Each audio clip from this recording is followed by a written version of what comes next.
नमस्ते प्रणाम। हम आप लोग के बीच बेटा विवाह गीत लेके आइल बानी। अच्छा लगी तो लाइक और कमेंट और शेयर जरूर करब और कमेंट में बताइब कि हमार बेटा विवाह आप लोग के कैसन लागल।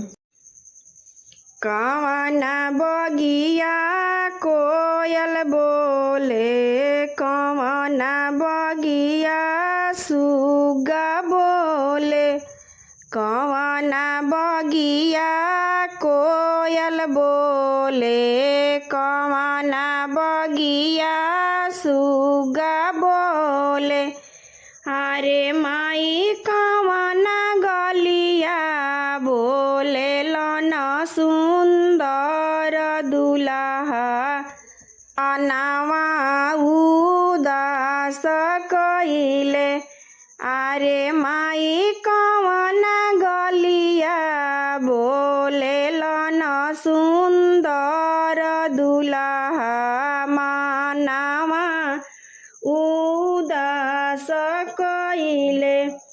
अमावा बगिया कोयल बोले, जामुन बगिया सुगा बोले, अमावा बगिया कोयल बोले, जामुन बगिया सुगा बोले।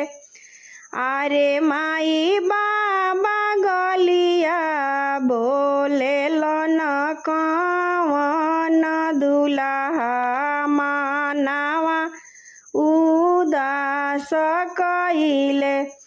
अरे माई चाचा गलिया बोले लन कवन दुल्हा, मनावा उदास कइले। अम्मा सिलाई पूछ, बहिनी फुसिलाई पूछ, अम्मा सिलाई पूछ, बहिनी फुसिलाई पूछ। अरे बाबू काई काई पवल ससुररिया, त मनावा उदास कइल। अरे बाबू काई काई पवल ससुररिया,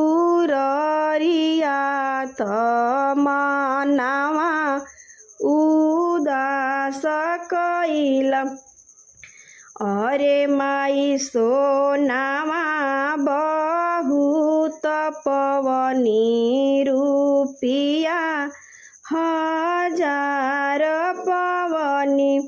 अरे माई सोनावा बहुत पवनी, रुपिया हजार पवनी। अरे माई कहीं नाही पवनी धेनु गैया, त मनावा उदास भइले। अरे बहिनी कहीं नाही पवनी धेनु गैया, त मनावा उदास भइले। अरे चाची कहीं नाही पवनी धेनु गैया, त मनावा उदास भइले। रुपिया हम फेरी देबो, सोनावा हम फेरी देबो, रुपिया हम फेरी देबो, सोनावा हम फेरी देबो। अरे बाबू कई देबो दूसर बियाह हम, जहाँ धेनु गैया पैब। अरे बाबू कई देब दूसर बियाह हम, जहाँ धेनु गैया मिली है।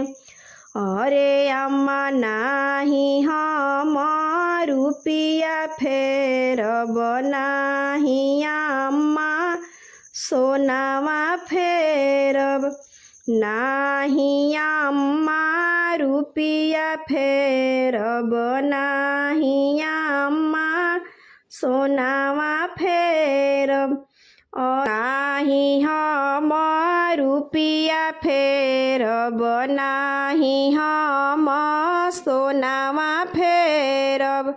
अरे अम्मा नाही हम दूसर बियाह करब नाही त लोगवा ताना मरी है। अरे अम्मा नाही हम दूसर बियाह करब लोगवा हमके ताना मरी हैं। कवन बगिया कोयल बोले कवन बगिया सुगा बोले कवन बगिया कोयल बोले कवन बगिया सुगा बोले।